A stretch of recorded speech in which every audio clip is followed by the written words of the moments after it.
जय श्री कृष्ण। अध्याय 6 श्लोक 20 से 23 का आगे का वर्णन। अनुवाद। सिद्धि की अवस्था में जिसे समाधि कहते हैं, मनुष्य का मन योगा अभ्यास के द्वारा भौतिक मानसिक क्रियाओं से पूर्णतः संयमित हो जाता है। इस सिद्धि की विशेषता यह है कि मनुष्य शुद्ध मन से अपने को देख सकता है और अपने आप में आनंद उठा सकता है। अतः आनंदमयी स्थिति में वह दिव्य इंद्रियों द्वारा असीम दिव्य सुख में स्थित रहता है। इस प्रकार स्थापित मनुष्य कभी सत्य से विपथ नहीं होता और इस सुख की प्राप्ति को जाने पर वह इससे बड़ा कोई दूसरा लाभ नहीं मानता। ऐसी स्थिति को पाकर मनुष्य बड़ी से बड़ी कठिनाइयों में भी विचलित नहीं होता। यह निसंदेह भौतिक संसर्ग से उत्पन्न होने वाला समस्त दुखों से वास्तविक मुक्ति है। तात्पर्य, योगाभ्यास से मनुष्य भौतिक धारणाओं में से क्रमशः विरक्त होता जाता है। यह योग का प्रमुख लक्षण है। इसके बाद वह समाधि में स्थित हो जाता है और जिसका अर्थ यह होता है कि दिव्य मन तथा बुद्धि के द्वारा योगी अपने आप को परमात्मा समझने का भ्रम न करके परमात्मा की अनुभूति करता है। योगाभ्यास बहुत कुछ पतंजलि की पद्धति पर आधारित है। कुछ अप्रामाणिक भाष्यकार जीवात्मा तथा परमात्मा में अभेद स्थापित करने का प्रयास करते हैं और अद्वैतवादी इसे ही मुक्ति मानते हैं, किंतु वे पतंजलि की योग पद्धति के वास्तविक प्रयोजन को नहीं जानते। पतंजलि पद्धति में दिव्य आनंद को स्वीकार किया गया है, किंतु अद्वैतवादी इस दिव्य आनंद को स्वीकार नहीं करते क्योंकि उन्हें भ्रम है कि इससे कहीं उनके अद्वैतवाद में बाधा न उपस्थित हो जाए। अद्वैतवादी ज्ञान तथा ज्ञाता के द्वैत को नहीं मानते, किंतु इस श्लोक में दिव्य इंद्रियों द्वारा अनुभूत दिव्य आनंद को स्वीकार किया गया है। इसकी पुष्टि योग पद्धति के विख्याता पतंजलि मुनि ने भी की है। योग सूत्र में महर्षि कहते हैं, यह चिति शक्ति या अंतरंगा शक्ति दिव्य है। पुरुषार्थ का तात्पर्य धर्म, अर्थ, काम तथा अंत में परब्रह्म से तादात्म्य या मोक्ष है। अद्वैतवादी परब्रह्म से इस तादात्म्य को कैवल्यम कहते हैं, किंतु पतंजलि के अनुसार कैवल्यम वह अंतरंगा या दिव्य शक्ति है जिससे जीवात्मा अपनी स्वाभाविक स्थिति से अवगत होता है। भगवान चैतन्य के शब्दों में यह अवस्था चैतोदर्पणाम जन्म अर्थात मन रूपी मलिन दर्पण का मार्जन शुद्धि है। यह मार्जन वास्तव में मुक्ति या भवम हादा वाग्नि निर्वाणम है। प्रारंभिक निर्वाण सिद्धांत भी इस नियम के समान है। भागवत में इसे स्वरूपेण व्यवस्थिति कहा गया है। भगवत गीता में इस श्लोक में भी इसी की पुष्टि हुई है। निर्वाण के बाद आध्यात्मिक कार्यकलापों की या भगवत भक्ति की अभिव्यक्ति होती है, जिसे कृष्ण भावनामृत कहते हैं। भागवत के शब्दों में स्वरूपेण व्यवस्थित जीवात्मा का वास्तविक जीवन यही है। भौतिक दूषण से आध्यात्मिक जीवन के कलमश युक्त होने की अवस्था माया है।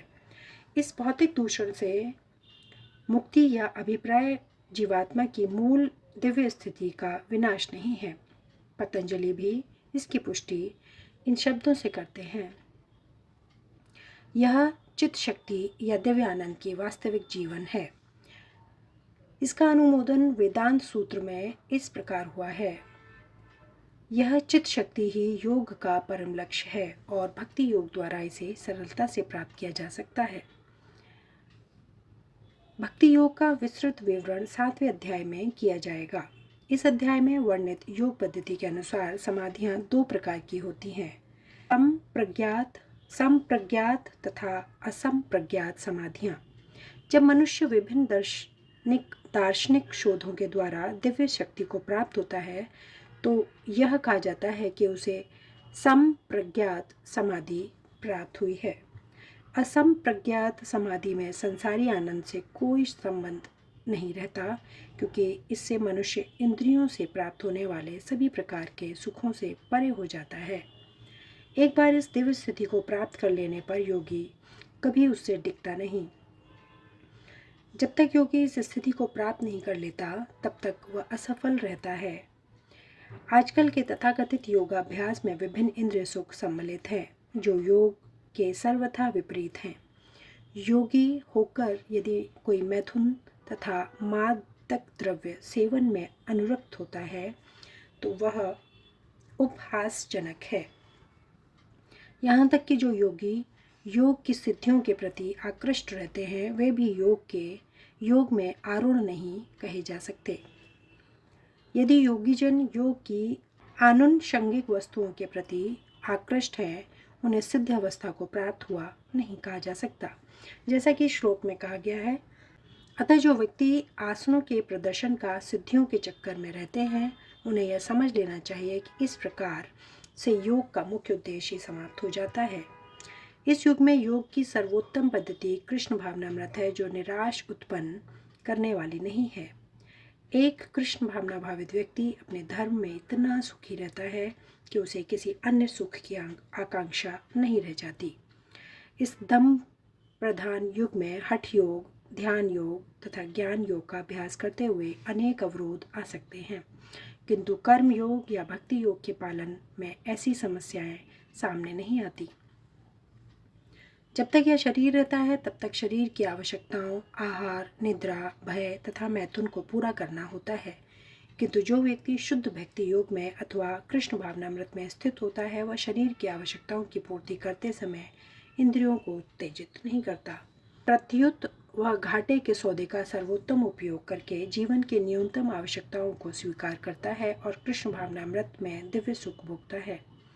वह दुर्घटनाओं, रोगों, अभावों और यहाँ तक कि अपने प्रियजनों की मृत्यु जैसी आपातकालीन घटनाओं के प्रति भी निरपेक्ष रहता है, किंतु कृष्ण भावनामृत या भक्ति योग संबंधी अपने कर्मों को पूरा करने में वह सदैव सचेष्ट रहता है। दुर्घटनाएं उसे कर्तव्य पथ से विचलित नहीं कर पाती।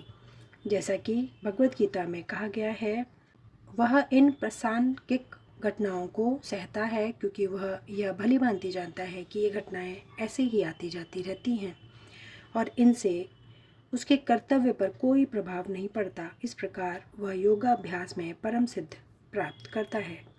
श्लोक 24। अनुवाद। मनुष्य को चाहिए कि संकल्प तथा श्रद्धा के साथ योगाभ्यास में लगे और पथ से विचलित न हो।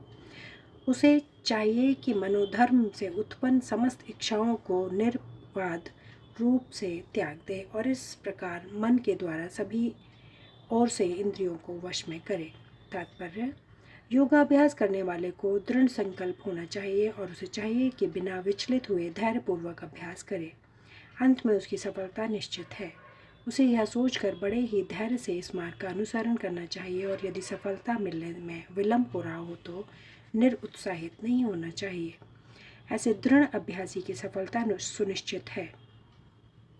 भक्ति योग के संबंध में रूप गोस्वामी का कथन है, मनुष्य पूर्ण हार्दिक उत्साह, धैर्य तथा संकल्प के साथ भक्ति योग का पूर्ण रूपेण पालन भक्त के साथ रहकर निर्धारित कर्मों के करने तथा सत्कार्यों में पूर्णतः लगे रहने से कर सकता है। जहाँ तक संकल्प की बात है, मनुष्य को चाहिए कि उस गौरैया का आदर्श ग्रहण करे जिससे सारे अंडे समुद्र की लहरों में मग्न हो गए थे। कहते हैं कि एक गौरैया ने समुद्र तट पर अंडे दिए, किंतु विशाल समुद्र से अपनी लहरों में समेट ले गया। इस पर गौरैया अत्यंत क्षुब्ध हुई और उसने समुद्र से अंडे लौटा देने के लिए कहा, किंतु समुद्र ने उसकी प्रार्थना पर कोई ध्यान नहीं दिया। अतः उसने समुद्र को सूखा डालने की ठान ली। वह अपनी नन्ही सी चोंच से पानी उलीचने लगी। सभी उसके इस असंभव संकल्प का उपहास करने लगे। उसके इस कार्य की सर्वत्र चर्चा चलने लगी तो अंत में भगवान विष्णु के विराट वाहन पक्षीराज गरुड़ ने यह बात सुनी। उन्हें अपनी इस नन्ही पक्षी बहन पर दया आई और वे गौरैया से मिलने आए। गरुड़ उस नन्ही गौरैया के निश्चय से बहुत प्रसन्न हुए और उन्होंने उसकी सहायता करने का वचन दिया। गरुड़ ने तुरंत समुद्र से कहा कि वह उसके अंडे लौटा दे, नहीं तो उसे स्वयं आगे आना पड़ेगा। इससे समुद्र भयभीत हुआ और उसने अंडे लौटा दिए। वह गौरैया गरुड़ की कृपा से सुखी हो गई। इस प्रकार योग विशेषता कृष्ण भावनामृत में भक्ति योग अत्यंत दुष्कर प्रतीत हो सकता है, किंतु जो कोई संकल्प के साथ नियमों का पालन करता है भगवान निश्चित रूप से उसकी सहायता करते हैं, क्योंकि जो अपनी सहायता आप करते हैं भगवान उनकी सहायता करते हैं। श्लोक 25 अनुवाद। धीरे धीरे क्रमशः पूर्ण विश्वास पूर्वक बुद्धि के द्वारा समाधि में स्थित होना चाहिए और इस प्रकार मन को आत्मा में ही स्थित करना चाहिए तथा अन्य कुछ भी नहीं सोचना चाहिए। तात्पर्य, समुचित विश्वास तथा बुद्धि के द्वारा मनुष्य को धीरे धीरे सारे इंद्रिय कर्म करने बंद कर देना चाहिए। यह प्रत्याहार कहलाता है। मन को विश्वास, ध्यान तथा इंद्रिय निवृत्ति द्वारा वश में करते हुए समाधि में स्थित करना चाहिए।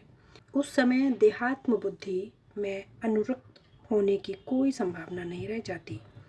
दूसरे शब्दों में, जब तक इस शरीर का अस्तित्व है तब तक मनुष्य पदार्थ में लगा रहता है, किंतु उसे इंद्रिय तृप्ति के विषय में नहीं सोचना चाहिए। उसे परमात्मा के आनंद के अतिरिक्त किसी अन्य आनंद का चिंतन नहीं करना चाहिए। कृष्ण भावनामृत का अभ्यास करने से यह अवस्था सहज ही प्राप्त की जा सकती है। श्लोक 26 से आगे का वर्णन अगले वीडियो में। धन्यवाद। जय श्री कृष्ण।